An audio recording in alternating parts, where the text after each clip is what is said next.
ప్రధాన పార్టీల ఫోకస్ అంతా ఆ పార్లమెంట్ నియోజకవర్గం పైనే. పోటాపోటీగా అభ్యర్థులను ప్రకటించి పొలిటికల్ హీట్ పుట్టించాయి పార్టీల అధిష్టానాలు. ఇద్దరు మాజీ ఎంపీలు, ఒకరు సిట్టింగ్ ఎంపీ. ఎన్నికల రణక్షేత్రంలో సై అంటే సై అంటున్నారా ముగ్గురు. ఇంతకీ ఆ పార్లమెంట్ నియోజకవర్గం ఏంటి? అక్కడ జరుగుతున్న చర్చ ఏంటి? ఎవరా నేతలు?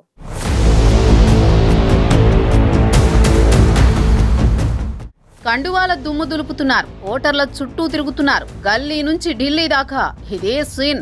దేశవ్యాప్తంగా పార్లమెంట్ ఎన్నికల సందడి షురు అయింది. కొత్త పాత నేతలు కథన రంగంలో కాలు దువ్వుతున్నారు. గెలుపుపై ధీమాతో ఉన్నాయి ప్రధాన రాజకీయ పార్టీలు. ఎన్నికల పండుగ అన్ని చోట్ల ఉన్నా కొన్ని పార్లమెంటు స్థానాలు జనంలో ఆసక్తికర చర్చకు దారితీస్తున్నాయి. కొన్ని సీట్లలో నేతల మధ్య పోటీ రక్తి కట్టిస్తోంది. ప్రధానంగా ఎస్టీ రిజర్వ్డ్ మహబూబాబాద్ పార్లమెంటు స్థానం ఇప్పుడు తెలంగాణ రాజకీయాల్లో చర్చనీయాంశంగా మారింది.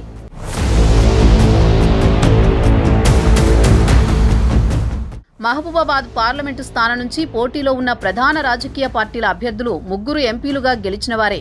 కాంగ్రెస్, బీజేపీ నుంచి పోటీ చేస్తున్న ఇద్దరు అభ్యర్థులు మాజీ ఎంపీలు కాగా, బీఆర్ఎస్ నుంచి సిట్టింగ్ ఎంపీ మరోసారి బరిలోకి దిగారు. మహబూబాబాద్ లోక్సభ ఎన్నికల్లో పోటీ పడుతున్న ముగ్గురు ముఖ్య నేతల్లో కాంగ్రెస్ అభ్యర్థి పోరిక్క బలరాం నాయక్ 2009లో మహబూబాబాద్ ఎంపీగా గెలిచి పార్లమెంటులో అడుగుపెట్టారు.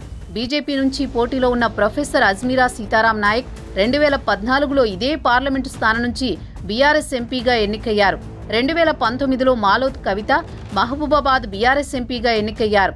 ఈ నియోజకవర్గం నుంచి పార్లమెంటులో అడుగుపెట్టిన ఏకైక గిరిజన మహిళగా గుర్తింపు పొందారు మాలోతు కవిత.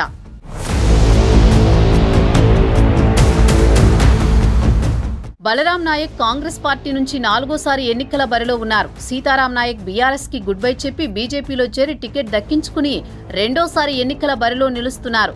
ఇక బీఆర్ఎస్ అభ్యర్థిగా సిట్టింగ్ ఎంపీ మాలోత్ కవిత ఎన్నికల బరిలో నిలవడం ఇది 2వసారి. ముగ్గురు ఉద్దండుల మధ్య పోటీతో మహబూబాబాద్ పార్లమెంటు స్థానంలో ఈసారి పోరు ఉత్కంఠభరితంగా సాగనుంది.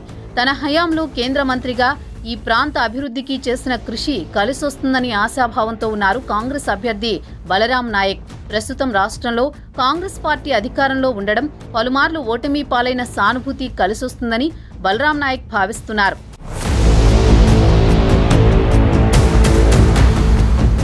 వివాదరహితుడిగా పేరున్న విద్యావేత్త అజ్మీరా సీతారాం నాయక్ పాత పరిచయాలు తన విజయానికి బాట వేస్తాయని నమ్మకం పెట్టుకున్నారు. తాను పాఠాలు చెప్పిన విద్యార్థులు, గతంలో ఎంపీగా ఉన్న సమయంలో చేసిన అభివృద్ధి, బీఆర్ఎస్ శ్రేణులతో ఉన్న అనుబంధం, ప్రధాని నరేంద్ర మోదీ చరిష్మా తనని గెలిపిస్తాయన్న ధీమాతో ఉన్నారట సీతారాం నాయక్. సిట్టింగ్ ఎంపీ మాలోత్ కవిత ఎంపీగా కాకుండా ఎమ్మెల్యే తరహాలో ప్రతి నియోజకవర్గంలో పర్యటిస్తున్నారు. సమస్యల పరిష్కారానికి కృషి చేయడం, అధికార కాంగ్రెస్ పై ప్రజల్లో భ్రమలు తొలగి తన విజయానికి అనుకూల అంశాలుగా మారతాయని ఆశాభావంతో మాలోత్ కవిత ఉన్నారు.